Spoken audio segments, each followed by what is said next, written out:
paz do Senhor, queridos, bem-vindos ao estudo de mais uma lição da Escola Bíblica Dominical.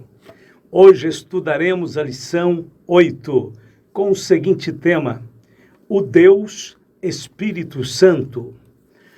O Espírito Santo é uma das três pessoas da Trindade, distinto do Pai e do Filho e participante da mesma substância divina de ambos. É chamado de outro Consolador, por ser exatamente igual a Cristo. Participou ativamente com o Pai e com o Filho na obra da criação e a partir de então tem estado intimamente envolvido no plano da salvação. A pessoa e a obra do Espírito Santo são menos entendidas, porque ele nunca fala de si mesmo. Seu trabalho é representar o Pai e o Filho e guiar os crentes em toda a verdade, lembrando-os das palavras e dos ensinos do Senhor Jesus Cristo. Por meio de seu ministério, os homens santos de Deus escreveram as Escrituras, porque a profecia nunca foi produzida por vontade de homem algum, mas os homens santos de Deus falaram inspirados pelo Espírito Santo, 2 Pedro 1:21. O Espírito Santo está envolvido em cada aspecto de nossa experiência cristã.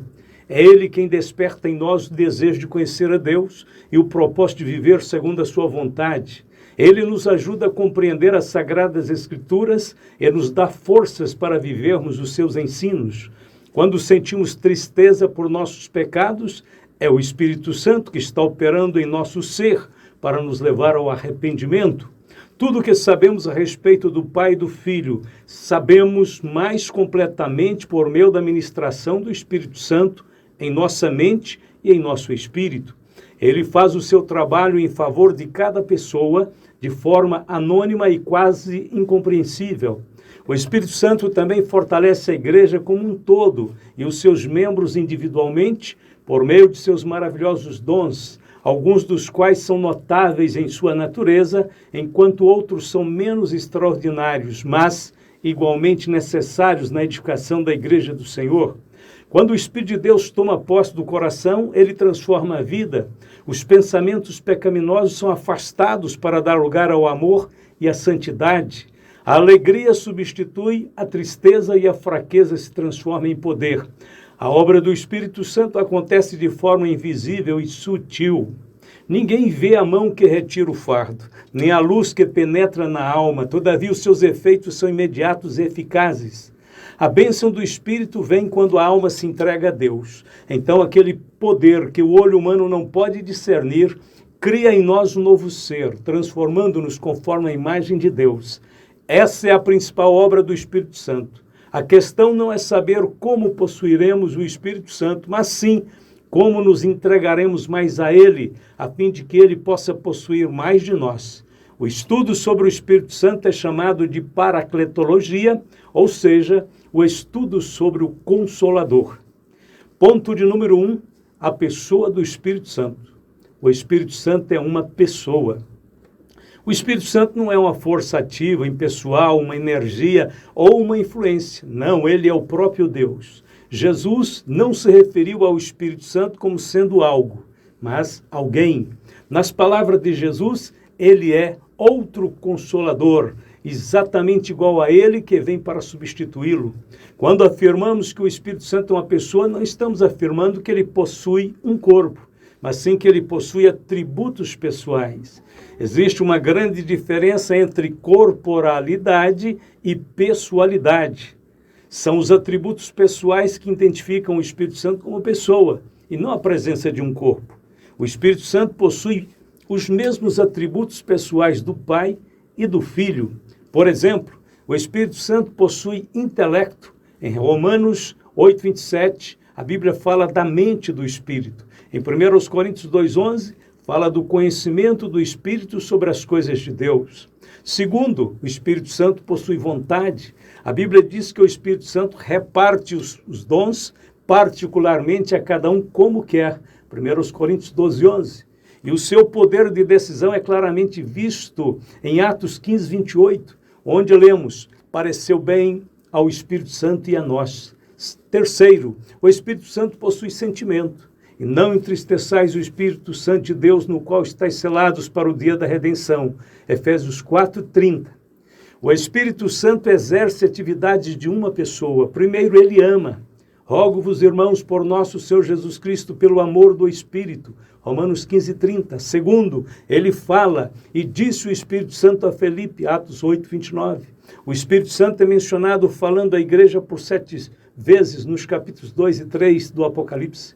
Quem tem ouvidos, ouça o que o Espírito diz às igrejas. E no último capítulo do livro do Apocalipse, o Espírito Santo e a igreja se unem para falar a mesma mensagem de salvação ao mundo perdido. E o Espírito e a esposa dizem, vem. Apocalipse 22:17. Terceiro, o Espírito Santo ensina. Esse vos ensinará todas as coisas. João 14:26. Quarto, ele revela. Senão que o Espírito Santo de cidade em cidade me revela, dizendo que me esperam prisões e tribulações. Atos 20:3. Quinto, ele inspira. Mas os homens santos de Deus falaram inspirados pelo Espírito Santo. 2 Pedro 1:21. O Espírito Santo inspirou os escritores da Bíblia, guiando-os no registro da revelação divina, sem qualquer mistura de erro. Sexto, ele testifica. O mesmo Espírito testifica com o nosso Espírito que somos filhos de Deus, Romanos 8:16. E ainda, aquele Espírito de verdade, ele testificará de mim, João 15:26. Sétimo, ele intercede. Mas o mesmo Espírito intercede por nós com gemidos inexprimíveis, Romanos 8:26. 8, ele impede. Foram impedidos pelo Espírito Santo de anunciar a palavra na Ásia, Atos 16:6. E ainda, mas o Espírito de Jesus não lhe o permitiu, Atos 16, verso 7. Ele constitui. Olhai, pois, por vós e por todo o rebanho, sobre que o Espírito Santo vos constituiu, bispos, Atos 20:28. Pessoa distinta na Trindade. O Espírito Santo compartilha da mesma natureza do Pai e do Filho, sendo plenamente Deus, sendo, porém, uma pessoa distinta dentro da unidade da Trindade. Essa distinção é essencial para refutar heresias como o modalismo, que ensina que o Pai, Filho e Espírito Santo são apenas modos sucessivos de uma única pessoa divina, e o arianismo, que negava a divindade do Filho e do Espírito. Essas heresias causaram perturbações teológicas, principalmente no IV século, logo após o Concílio de Nicéia, em 325, como reação às definições teológicas da cristologia. A negação da divindade do Espírito Santo foi rejeitada em vários momentos. No Sínodo de Alexandria, em 362, foi formalmente condenada pela Igreja, que reafirmou a divindade do Espírito Santo e a Trindade. O credo de Atanásio define da seguinte maneira: que honremos o único Deus na Trindade e a Trindade na unidade, não confundindo as pessoas nem dividindo a substância divina, pois uma é a pessoa do Pai, outra do Filho e a outra a do Espírito Santo. Mas o Pai, o Filho e o Espírito Santo são um único Deus, iguais em glória e majestade eterna. Qual o Pai, tal o Filho, o Espírito Santo. O Pai é incriado, o Filho é incriado, o Espírito Santo é incriado. O Pai é incomensurável, o Filho é incomensurável, o Espírito Santo é incomensurável. O Pai é eterno, o Filho é eterno e o Espírito Santo é eterno. Contudo, não são três eternos, mas um único eterno. Do mesmo modo, não são três incriados, nem três incomensuráveis, mas um único incriado e um único incomensurável. Da mesma maneira, o Pai é todo-poderoso, o Filho é todo-poderoso, o Espírito Santo é todo-poderoso. Contudo, não são três todo-poderosos, mas um único todo-poderoso. Assim, o Pai é Deus, o Filho é Deus, o Espírito Santo é Deus. Todavia, não são três deuses, mas um único Deus. O Consolador prometido. E eu rogarei ao Pai, ele vos dará outro Consolador, para que fique convosco para sempre. João 14,16. A palavra Consolador é a tradução do grego parácletos, que significa aquele que encoraja e conforta, aquele que auxilia e ajuda nas necessidades, aquele que fica do lado, com o propósito de defender, especialmente em processos legais e criminais. Nos tribunais antigos, os acusados eram defendidos por um ou mais amigos de prestígio, que eram chamados em grego de parácletos e em latim de advocatos. E, por fim, o Espírito Santo é aquele que intercede. E, da mesma maneira, também o Espírito ajuda as nossas fraquezas, porque não sabemos o que havemos de pedir como convém, mas o mesmo Espírito intercede por nós com gemidos inexprimíveis, Romanos 8,26. O vocábulo Paráclitos aparece 5 vezes nos escritos de João, referindo-se tanto ao Espírito Santo como a Cristo. O texto de João 14,16 faz completa distinção entre as pessoas divinas, sem, contudo, deixar de considerar a unidade da essência. A expressão outro consolador significa alguém da mesma natureza. Ponto de número 2. A divindade do Espírito Santo. O debate filioque. Esse debate ocorreu no século IV, em virtude das heresias que negavam a divindade do Espírito Santo. Em 381, após confirmar que o Pai, o Filho e o Espírito Santo possuem a mesma essência divina, a Igreja aprovou o credo que afirma: creio no Espírito Santo, Senhor e doador da vida, o qual procede do Pai e do Filho, que juntamente com o Pai e o Filho é adorado e glorificado. Esse é um trecho do credo niceno constantinopolitano. A expressão filioque é latina e significa e do Filho. Foi adicionada ao credo niceno somente em 589 pela Igreja Ocidental, afirmando que o Espírito Santo procede do Pai e do Filho, e não apenas do Pai. Essa cláusula tornou-se um ponto central de controvérsia teológica e política, contribuindo para o grande cisma de 1054 entre a Igreja Católica, que aceita a cláusula, e a Igreja Ortodoxa, que a rejeita. O que diz a Bíblia sobre o assunto? Primeiro, a Bíblia diz que o Espírito Santo é promessa do Pai, e estando com eles determinou-lhes que não se ausentassem de Jerusalém, mas que esperassem a promessa do Pai, que disse: de me ouvistes, Atos 1,4. Segundo, o Filho recebeu a promessa do Pai, Atos 2,33, de sorte que, exaltado pela destra de Deus, e tendo recebido do Pai a promessa do Espírito Santo, derramou isto que vós agora vedes e ouvis. Terceiro, o Filho prometeu enviar a promessa do Pai, Lucas 24,49. Eis que sobre vós envio a promessa de meu Pai, ficai, porém, na cidade de Jerusalém, até que do alto sejais revestido de poder. Quarto, o Pai dará outro Consolador, João 14,16. Eu rogarei ao Pai, ele vos dará outro Consolador para que fique convosco para sempre. Quinto, o Pai enviará no nome do Filho. João 14,26 diz: mas aquele Consolador, o Espírito Santo, que o Pai enviará em meu nome, ele vos ensinará todas as coisas, e vos fará lembrar de tudo que eu vos tenho dito. Sexto, o Espírito Santo é chamado de o Espírito de Deus, mas também é chamado de o Espírito de Cristo. Romanos 8,9. Vós, porém, não estáis na carne, mas no Espírito, se é que o Espírito de Deus habita em vós. Mas se alguém não tem o Espírito de Cristo, esse tal não é dele. Sétimo, o Pai enviou o Espírito de seu Filho. Gálatas 4,6. E porque sois filhos, Deus enviou aos nossos corações o Espírito de seu Filho, que clama: Abba, Pai. E Cristo enviará o Consolador da parte do Pai, João 15,26. Mas quando vier o Consolador, que eu da parte do Pai vos hei de enviar, aquele Espírito da verdade que procede do Pai testificará de mim. Cristo promete enviar o Espírito Santo em João 16,7. Todavia digo-vos a verdade, que vos convém que eu vá, porque se eu não for, o Consolador não virá a vós, mas se eu for, enviar-vos-ei. Conclusão de tudo que temos lido é que o Espírito Santo procede tanto do Pai quanto do Filho. Ou seja, tudo o que é do Pai também é do Filho. João 16,15 diz: tudo quanto o Pai tem é meu. Por isso vos diz que há de receber o do que é meu e vou-lo há de anunciar.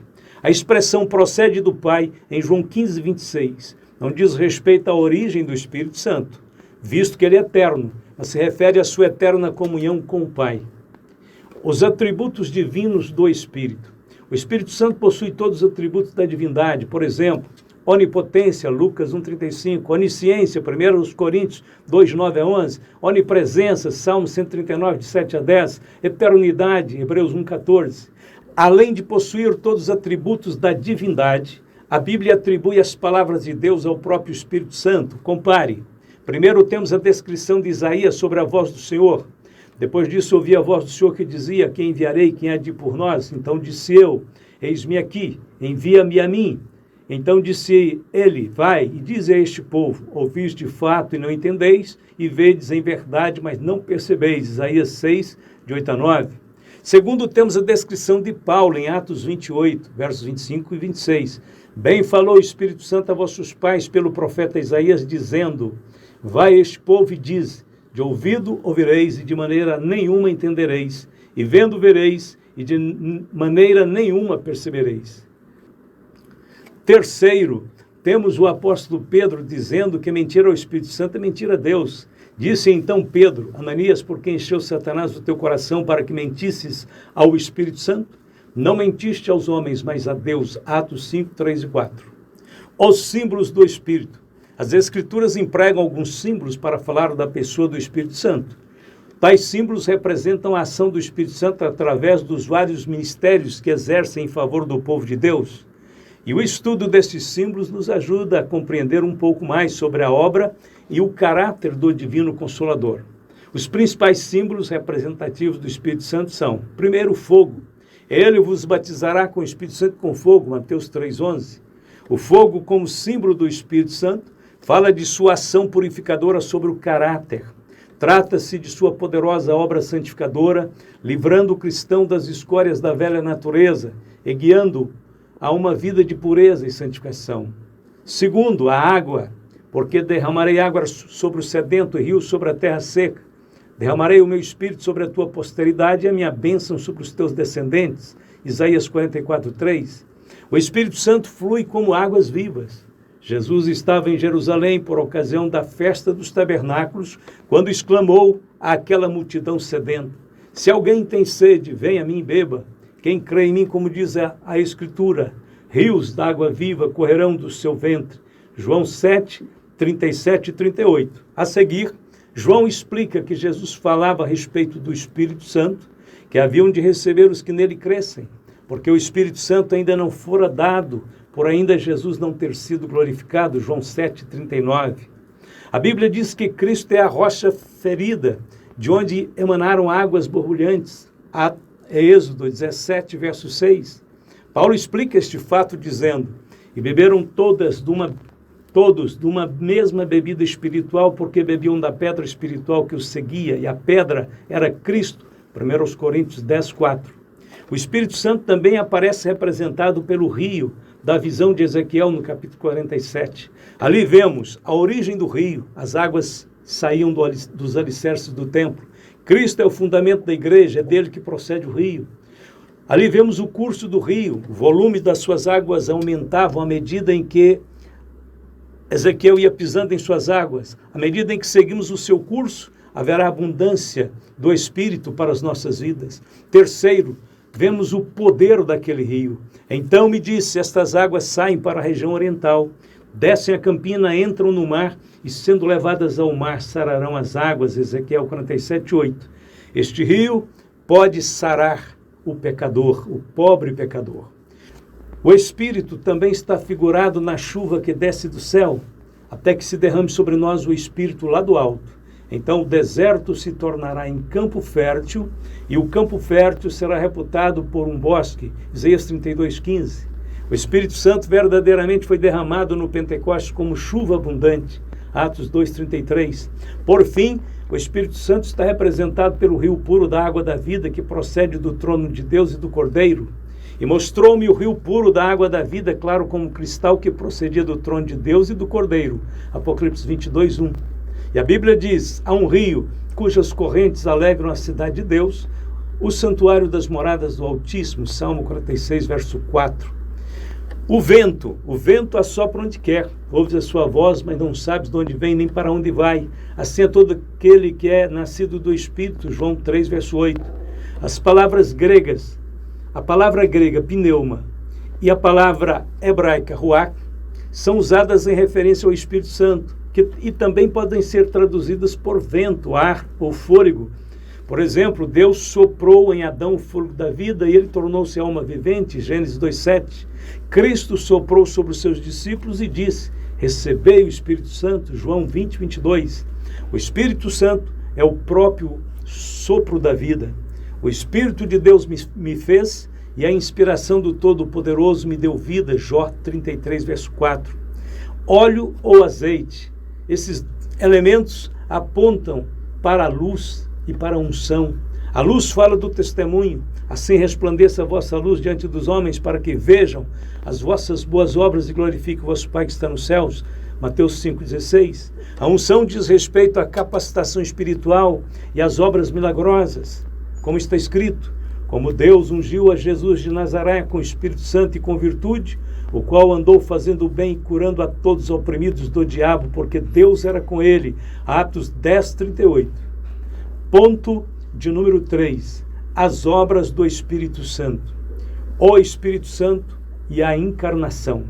Respondendo o anjo, disse-lhe: descerá sobre ti o Espírito Santo, e a virtude do Altíssimo te cobrirá com a sua sombra, pelo que também o santo que de ti há de nascer será chamado Filho de Deus. Lucas 1:35. O trabalho do Espírito Santo na encarnação do Verbo foi de grande relevância para a obra da salvação. O Filho de Deus necessitava não apenas de um corpo, mas também de uma natureza humana para habitar entre nós, para ser o nosso perfeito e único Salvador. O escritor aos Hebreus entendeu muito bem sobre a importância do corpo da encarnação, quando escreveu: pelo que entrando no mundo diz, sacrifício e oferta não quiseste, mas corpo me preparaste.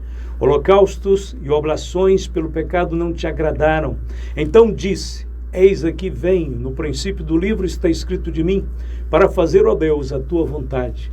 Como acima diz, sacrifício e oferta e holocaustos e oblações pelo pecado não quiseste, nem te agradaram, os quais se oferecem segundo a lei. Então disse: eis aqui venho para fazer, ó Deus, a tua vontade. Tira o primeiro para estabelecer o segundo, na qual vontade temos sido santificados pela oblação do corpo de Jesus Cristo, feita uma vez. Aos Hebreus capítulo 10, versos de 5 ao 10. O sangue de touros e bodes não tinha o poder de remover os pecados. Podia apenas cobrir os pecados e adiar o julgamento, mas não podia redimir definitivamente. A expressão, mas corpo me preparaste, aponta para o trabalho do Espírito Santo na encarnação. Sempre foi Deus quem proveu o sacrifício, não o homem. Deus deu a seu Filho um corpo preparado para que ele pudesse cumprir todas as exigências da lei. A obediência de Cristo era necessária para que Deus pudesse estabelecer o novo concerto no lugar do velho. Hoje, o santo da nova aliança é santificado definitivamente pela oferta do corpo de Jesus. O Espírito Santo e a ressurreição. Pois assim como o Pai ressuscita os mortos e os vivifica, assim também o Filho vivifica aqueles que quer. João 5:21. Somente o Deus triuno tem poder sobre a vida e a morte. O Pai ressuscitou o Filho, conforme lemos, a este que vos foi entregue pelo determinado conselho e presciência de Deus, tomando-o vós, o crucificastes e matastes pelas mãos de injustos, ao qual Deus ressuscitou, soltas as ânsias da morte, pois não era possível que fosse retido por ela. Atos 2, 23 e 24. Também é dito que o Filho tem poder para dar a vida e retomá-la. Jesus respondeu e disse-lhes: derribai este templo, e em 3 dias o levantarei. João 2,19. Por isso o Pai me ama, porque dou minha vida para tornar a tomá-la. João 10,17. E o Espírito Santo também é descrito como o agente da vivificação.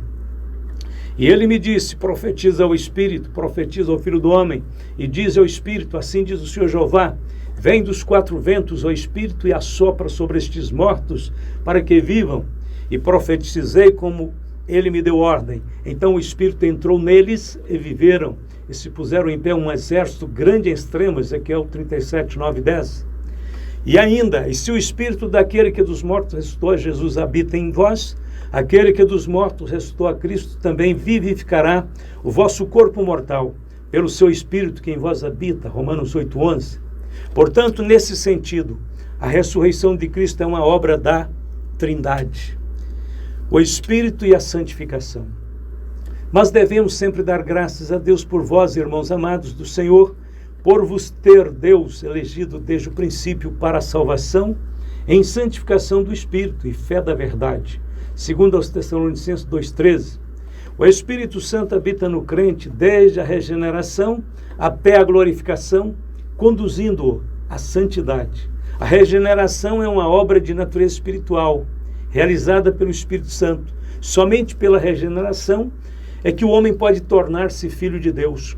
Conforme o ensino bíblico, o homem nascido segundo a carne está espiritualmente morto, e somente Deus pode vivificá-lo. A Bíblia diz: e vos vivificou, estando vós mortos em ofensas e pecados. Efésios 2:1.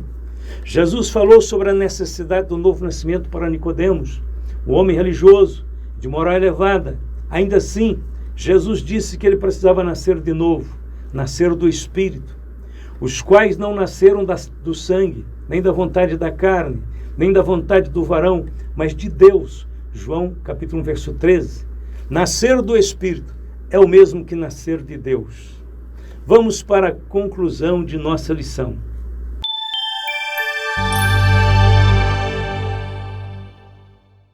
Quando Israel foi liberto do Egito, teve que seguir a nuvem de dia e a coluna de fogo à noite, para não ser consumido no deserto. Nenhum filho de Deus está livre para escolher o seu próprio caminho. Hoje temos que andar em espírito, seguir a direção do Espírito. Digo, porém, andai em espírito e não cumprireis a concupiscência da carne. Gálatas 5:16. A caminhada cristã não está isenta de inimigos. E o pior deles talvez seja a natureza pecaminosa. E só tem uma forma de vencermos a natureza pecaminosa. A Bíblia diz: porque a carne cobiça contra o espírito, e o espírito contra a carne, e estes opõem-se um ao outro, para que não façais o que quereis. Gálatas 5:17. Sabemos que a luta é grande, mas a vitória é ainda muito maior. A nossa segurança está em nos mantermos em comunhão com o Espírito Santo de Deus. Paulo disse: tendo por certo isto mesmo, que aquele que em vós começou a boa obra, a aperfeiçoará até o dia de Jesus Cristo. Filipenses capítulo 1, verso 6. A boa obra do Espírito Santo, que teve início na regeneração, só será concluída na glorificação. Agora mesmo, Ele está nos conduzindo com total segurança, a fim de vencermos desafios internos e externos que depõem contra a nossa alma. Mas não há o que temer. Basta tão somente permanecermos na comunhão do Espírito Santo. Se vivemos no Espírito, andemos também no Espírito. Gálatas 5:25. Porque o pecado não terá domínio sobre vós, pois não estáis debaixo da lei, mas debaixo da graça. Romanos 6:14. Louvado seja Deus. Nós louvamos o Senhor por estarmos concluindo este comentário bíblico e agora queremos orar pela sua vida, por todos aqueles que têm ouvido a palavra de Deus, recebido os ensinos deste maravilhoso tema. Vamos curvar nossa cabeça, vamos falar com Deus. Querido Deus, querido Pai Celestial, nós te louvamos por tua grandeza e por tua bondade.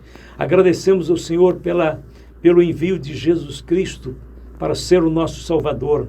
Te adoramos, te bendizemos pelo Espírito Santo da graça que foi derramado, que habita na igreja, que encheu os corações, que está guiando-nos no teu bom caminho, como a coluna de fogo de noite, a nuvem de dia. Este é o nosso sinal, este é o nosso paráclito, o nosso consolador, que nos guia, nos conforta, nos orienta, nos ensina, nos revela, nos dá entendimento espiritual. Louvado seja Deus pelo Espírito Santo do Senhor, esse consolador amado, esse paráclito divino, nosso advogado para com o Pai. Como Cristo é advogado, assim também o Espírito intercede por nós com gemidos inexprimíveis. Sim, ó Deus, te louvamos, pedindo a bênção do Senhor para todos os nossos queridos irmãos, amigos, ouvintes da palavra de Deus, que têm acompanhado os ensinos da palavra da verdade. Obrigado, Senhor, por termos